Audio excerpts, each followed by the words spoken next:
ನಮಸ್ಕಾರ ಸ್ನೇಹಿತರೆ, ನಾನು ನಿಮ್ಮ ಪ್ರೀತಿಯ ಅಡ್ವೊಕೇಟ್ ವಿನಯ್ ಕುಮಾರ್. ನೀವು ನೋಡ್ತಿದ್ದೀರಾ Kannada legal awareness YouTube channel. ಯಾರೆಲ್ಲ ನಾನು ಯೂಟ್ಯೂಬ್ ಚಾನಲ್ನ ಪ್ರಥಮವಾಗಿ ನೋಡ್ತಾ ಇದ್ರು ಅವ್ರು ಇವಾಗಲೇ ಸಬ್ಸ್ಕ್ರೈಬ್ ಮಾಡ್ಕೊಳ್ಳಿ ಮತ್ತು ನಿರಂತರವಾದ ಬೆಲ್ ಐಕನ್ ಪ್ರೆಸ್ ಮಾಡೋದನ್ನು ಬಿಡಬೇಡಿ ಅಂತ ಹೇಳ್ತಾ ಇವತ್ತಿನ ಟಾಪಿಕ್ಗೆ ಬಂದ್ಬಿಡ್ತೀನಿ ಸ್ನೇಹಿತರೆ. ಇವತ್ತಿನ ಟಾಪಿಕ್ ಏನಂತ ಹೇಳಿದ್ರೆ, ಸೇಲ್ ಅಗ್ರಿಮೆಂಟ್ ಪೀರಿಯಡ್ ಮುಗಿತಾ ಬಂದರೆ ಏನು ಮಾಡಬೇಕು, ಏನಾದ್ರು ಒಂದು ಬೇರೆ ದಾರಿ ಏನಾರು ಇದೆಯಾ ಅಂತ ಹೇಳಿ ತಿಳಿಸ್ಕೊಡ್ತೀನಿ ಸ್ನೇಹಿತರೆ. ಒಬ್ಬ ವ್ಯಕ್ತಿ ಒಂದು ಪ್ರಾಪರ್ಟಿನ ಮಾರಾಟ ಮಾಡಬೇಕು ಅಂತ ಹೇಳಿ ಒಬ್ಬ ಬೈಯರ್ನ ಹುಡುಕ್ತಾ ಇದ್ದರೆ, ಅಂಥ ಸಂದರ್ಭದಲ್ಲಿ ಯಾರು ಒಬ್ಬರು ಬೈಯರ್ ಸಿಗ್ತವ್ರೆ ಅಂತ ಹೇಳಿದ್ರೆ ಅವಾಗ ಏನು ಮಾಡ್ತಾರೆ ಅಂತ ಹೇಳಿದ್ರೆ, ಯಾರು ಮಾರಾಟಗಾರ ಇರ್ತಾನೋ ಯಾರು ಖರೀದಾರ ಇರ್ತಾನೋ ಅವರ ನಡುವೆ ಒಂದು ಅಗ್ರಿಮೆಂಟ್ ಆಗುತ್ತೆ. ಎಕ್ಸಾಂಪಲ್ಲು, ಒಂದು 10 ಲಕ್ಷ ರೂಪಾಯಿಗೆ ಪ್ರಾಪರ್ಟಿನ ಸೇಲ್ ಮಾಡಬೇಕು ಅಂತ ಹೇಳಿ ಇಬ್ಬರು ಬೈಯರು ಮತ್ತು ಸೇಲರ್ ಯಾರಿರ್ತಾರೆ ಇಬ್ಬರು ಸಹ ಕೂತು ಮಾತುಕತೆ ಆಗಿ ಅಡ್ವಾನ್ಸ್ ಆಗಿ ಮುಂಗಡವಾಗಿ ಒಂದು 2 ಲಕ್ಷ ರೂಪಾಯಿ ಹಣನ ಕೊಟ್ಟು ಒಂದು ಕ್ರಯದ ಕರಾರು ಪತ್ರದ ಒಪ್ಪಂದವನ್ನು ಮಾಡ್ಕೋತಾರೆ. ಸೇಲ್ ಅಗ್ರಿಮೆಂಟನ್ನು ಮಾಡ್ಕೋತಾರೆ ಸ್ನೇಹಿತರೆ. ಸೇಲ್ ಅಗ್ರಿಮೆಂಟನ್ನು ಮಾಡಿಕೊಂಡು ಒಂದು 3 ತಿಂಗಳು ಅಥವಾ 6 ತಿಂಗಳು ಅವ್ರಿಗೇನು ಒಂದು ಟೈಮ್ ಬೇಕು ಆ ಟೈಮನ್ನು ಫಿಕ್ಸ್ ಮಾಡಿ, ಈ ದಿನದ ಒಳಗಡೆ ನಾನು ರಿಜಿಸ್ಟ್ರೇಷನ್ ಮಾಡ್ಕೋತೀನಿ ಅಥವಾ ಈ ದಿನದ ಒಳಗಡೆ ನಾನು ರಿಜಿಸ್ಟ್ರೇಷನ್ ಮಾಡ್ಕೊಡ್ತೀನಿ ಅಂತ ಹೇಳಿ ಖರೀದಾರ ಒಪ್ಕೋಬೋದು, ಅಥವಾ ಯಾರು ಖರೀದಿ ಮಾಡ್ತಾನೆ ಅವನು ಅಥವಾ ಯಾರು ಮಾರಾಟ ಮಾಡ್ತಾನೆ ಅವನು ಒಪ್ಕೋಬೋದು. ಇಷ್ಟು ದಿನ ಒಳಗಡೆ 6 ತಿಂಗಳ ಒಳಗಡೆ ನಿಮಗೆ ಪ್ರಾಪರ್ಟಿನ ಎಲ್ಲ ಡಾಕ್ಯುಮೆಂಟನ್ನು ಒದಗಿಸ್ಕೊಂಡು ನಿಮಗೆ ರಿಜಿಸ್ಟ್ರೇಷನ್ ಮಾಡ್ಕೊಡ್ತೀನಿ ಅಂತ ಒಪ್ಕೋ ಸ್ನೇಹಿತರೆ. ಒಂದು ವೇಳೆ ಈಗ 6 ತಿಂಗಳು ಟೈಮ್ ಹಾಕ್ಸ್ಬಿಟ್ಟಿದ್ದೀರಾ, 8 ತಿಂಗಳು ಟೈಮ್ ಆಗ್ತಾಯಿದೆ, ಮುಂದೆ ಏನು ಮಾಡಬೇಕು ಅಂತ ಹೇಳಿದ್ರೆ ಇನ್ನೂ ಏನಾರು ಹೆಚ್ಚುವರಿಯಾಗಿ ಏನಾದ್ರು ಟೈಮ್ ಬೇಕು ಅಂತ ಹೇಳಿದ್ರೆ ಅಂಥ ಸಂದರ್ಭದಲ್ಲಿ ಖರೀದಿದಾರನ ಜೊತೆ ಕೂತು ಮಾತಾಡಿ, ನಂಗೆ ಸ್ವಲ್ಪ ಅಡ್ವಾನ್ಸ್ ಸ್ವಲ್ಪ ಅಮೌಂಟನ್ನು ಸ್ವಲ್ಪ ಕೊಡ್ತೀನಿ, ನಂಗೆ ಸ್ವಲ್ಪ ಟೈಮ್ ಬೇಕು ಅಂತೇಳಿ 1 ಲಕ್ಷ 2 ಲಕ್ಷ ದುಡ್ಡು ಕೊಟ್ಬಿಟ್ಟು ಒಂದು ಹೆಚ್ಚುವರಿಯಾಗಿ ಒಂದು ಅಗ್ರಿಮೆಂಟನ್ನು ಮಾಡ್ಕೋಬೇಕಾಗತ್ತೆ. ಅಥವಾ ಏನು ಅಗ್ರಿಮೆಂಟ್ ಆಗಿತ್ತು ಅದೇ ಹಿಂದ್ಗಡೆ ಒಂದು ಖಾಲಿ ಶೀಟ್ ಏನಿದೆ ಆ ಶೀಟಲ್ಲಿ ಅಡಿಷ್ನಲ್ ಆಗಿ ಈ ರೀತಿಯಾಗಿ ಬರ್ಸ್ಕೋಬೇಕಾಗತ್ತೆ ಸ್ನೇಹಿತರೆ. ನಾನು ಈ ಥರ ಟೈಮ್ ತೊಗೊಂಡಿದ್ದೆ, ಈ ಟೈಮಲ್ಲಿ ಒಂದು ರಿಜಿಸ್ಟ್ರೇಷನ್ ಮಾಡ್ಕೊಳಕ್ಕಾಗ್ತಾ ಇಲ್ಲ, ಹಾಗಾಗಿ ನನಗೆ ಇನ್ನೂ ಹೆಚ್ಚುವರಿಯಾಗಿ ಟೈಮ್ ಬೇಕು, ಅದರಿಂದಾಗಿ ಏನು ಕ್ರಯದ ಮುಂಗಡ ಇದೆ ಅದ್ರ ಏನು ಬ್ಯಾಲೆನ್ಸ್ ಅಮೌಂಟ್ ಏನಿದೆ ಆ ಬ್ಯಾಲೆನ್ಸ್ ಅಮೌಂಟಲ್ಲಿ ಇನ್ನೂ ಎಕ್ಸ್ಟ್ರಾವಾಗಿ ಇಷ್ಟು ದುಡ್ಡು ಕೊಡ್ತಾ ಇದ್ದೀನಿ.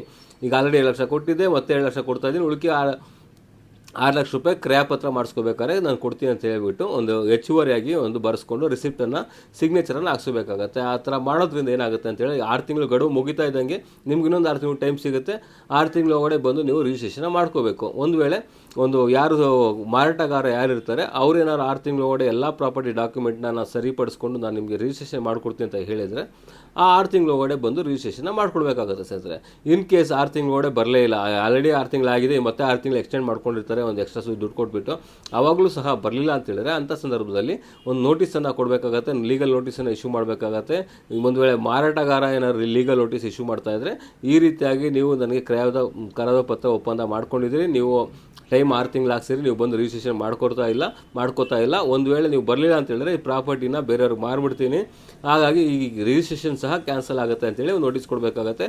ಒಂದು ವೇಳೆ ಕ್ರಯದ ಕರಾರು ಪತ್ರನ ಮಾಡಿಕೊಟ್ಟವ್ರು ಖರೀದಿದಾರ ಯಾರಿರ್ತಾರೆ ಅವರೇನೋ ನೋಟಿಸ್ ಕೊಡಬೇಕು ಅಂತ ಹೇಳಿದ್ರೆ ಅವ್ರಿಗೆ ಹೇಳಬೇಕು, 6 ತಿಂಗಳ ಒಳಗೆ ಟೈಮ್ ತೊಗೊಂಡಿದ್ರೆ ಈ ರೀತಿಯಾಗಿ ನೀವು ಎಲ್ಲ ದಾಖಲಾತಿಗಳನ್ನ ಸರಿಪಡಿಸ್ಕೊಂಡು 6 ತಿಂಗಳ ಒಳಗೆ ಬಂದು ನಿಮಗೆ ರಿಜಿಸ್ಟ್ರೇಷನ್ ಮಾಡ್ಕೊಡ್ತೀನಿ ಅಂತ ಹೇಳಿದ್ರಿ. ಆದರೆ 6 ತಿಂಗಳು ಆಗ್ತಾ ಬರ್ತಾ ಇದೆ, ಆದರೂ ನೀವು ಬಂದು ರಿಜಿಸ್ಟ್ರೇಷನ್ ಮಾಡ್ಕೊಡ್ತಾ ಇಲ್ಲ, ಆದ್ದರಿಂದಾಗಿ ನಾನು ಕೋರ್ಟಿನ ಮುಖಾಂತರ ರಿಜಿಸ್ಟ್ರೇಷನ್ ಮಾಡ್ಕೊಳ್ಳೋಕ್ಕೆ ಹಕ್ಕುಳ್ಳವನಾಗಿರ್ತೀನಿ. ನೀವು ಬಂದು ಏನು ನೋಟಿಸ್ ತಲುಪಿದ 15 ದಿನ 1 ತಿಂಗಳು ಟೈಮ್ ಹಾಕ್ಸ್ಬಿಟ್ಟು ನೋಟಿಸ್ ತಲುಪಿದ 15 ದಿನದ ಒಳಗಡೆ ಬಂದು ರಿಜಿಸ್ಟ್ರೇಷನ್ ಮಾಡಿಕೊಡಿ, ಇಲ್ಲ ಅಂದರೆ ನಾನು ಕೋರ್ಟ್ಗೆ ಹೋಗ್ತೀನಿ ಅಂತೇಳಿ ಒಂದು ನೋಟಿಸನ್ನು ಕೊಡಬೇಕಾಗತ್ತೆ. ನೋಟಿಸ್ ಕೊಟ್ಟ ನಂತರದಲ್ಲಿ ಏನು ಸ್ಪೆಸಿಫಿಕ್ ಪರ್ಫಾರ್ಮೆನ್ಸ್ ಆಫ್ ಕಾಂಟ್ರಾಕ್ಟ್ ಪ್ರಕಾರವಾಗಿ ನೀವು ಕೋರ್ಟ್ನಲ್ಲಿ ಕೇಸ್ ಹಾಕ್ಬಿಟ್ಟು ನೀವು ಏನು ಕ್ರಯಪತ್ರವನ್ನು ಕೋರ್ಟ್ ಮುಖಾಂತರ ಮಾಡಿಸ್ಕೋಬೋದು. ಒಂದು ವೇಳೆ ನೀವು ಇನ್ ಟೈಮಲ್ಲಿ ಏನು ಮಾಡಿಸ್ಕೊಂಡಿಲ್ಲ ಅಂದರೆ ಯಾರು ಮಾರಾಟಗಾರ ಇರ್ತಾರೆ ಅವರು ಸಹ ಕೋರ್ಟ್ ಮುಖಾಂತರವಾಗಿ ಏನು ಅಗ್ರಿಮೆಂಟ್ ಮಾಡ್ಕೊಂಡಿರ್ತಾರೆ ಅಗ್ರಿಮೆಂಟ್ನ ಕ್ಯಾನ್ಸಲೇಷನ್ ಮಾಡಿ ಅಂತೇಳಿ ಅವರು ಸಹ ಒಂದು ದಾವೆನ ಹೂಡಿ ಅಗ್ರಿಮೆಂಟ್ನ ಕ್ಯಾನ್ಸಲೇಷನ್ ಮಾಡ್ಕೋಬೋದು ಸ್ನೇಹಿತರೆ. ಇದೇನಾಗುತ್ತೆ ಅಂದರೆ ಪ್ಲಸ್ ಪಾಯಿಂಟ್ ಅಂದರೆ ಆಲ್ರೆಡಿ 6 ತಿಂಗಳು ಟೈಮ್ ಹಾಕ್ಸಿದ್ರಿ, ಮತ್ತೆ ಸ್ವಲ್ಪ ದುಡ್ಡು ಕೊಟ್ಬಿಟ್ಟು ಇನ್ನೊಂದು 6 ತಿಂಗಳು ಮುಂದೂಡಿರ್ತೀರಿ ಅಷ್ಟೇ ಹೊರತು ಆ ಅಗ್ರಿಮೆಂಟನ್ನು ಕ್ಯಾನ್ಸಲ್ ಆಗೋದಿಲ್ಲ, ಮತ್ತು ಅದು ಕೋರ್ಟ್ಗೆ ಹೋಗಬಾರ್ದು ಅಂತೇನಿಲ್ಲ. ಅದ್ರ ಪ್ರಕಾರವಾಗಿ ನ್ಯಾಯಾಲಯಕ್ಕೆ ಕೇಸನ್ನು ಫೈಲ್ ಮಾಡಿ ನೀವು ಅದನ್ನು ಒಂದು ಕ್ರಯಪತ್ರ ಮಾಡಿಸ್ಕೋಬೋದು, ಅಥವಾ ಏನು ಅಗ್ರಿಮೆಂಟ್ ಆಗಿದೆ ಅದು ಕ್ಯಾನ್ಸಲೇಷನ್ ಸಹ ಕೇಳ್ಬೋದು ಅಂತ ಹೇಳ್ತಾ ಇವತ್ತಿನ ವಿಡಿಯೋ ಮುಗಿಸ್ತಾ ಇದ್ದೀನಿ ಸ್ನೇಹಿತರೆ. ಹೀಗೆ ನಿರಂತರವಾಗಿ ವೀಕ್ಷಿಸಿ Kannada legal awareness YouTube channel. ನಾನು ನಿಮ್ಮ ಪ್ರೀತಿಯ advocate Vinay Kumar. Thank you.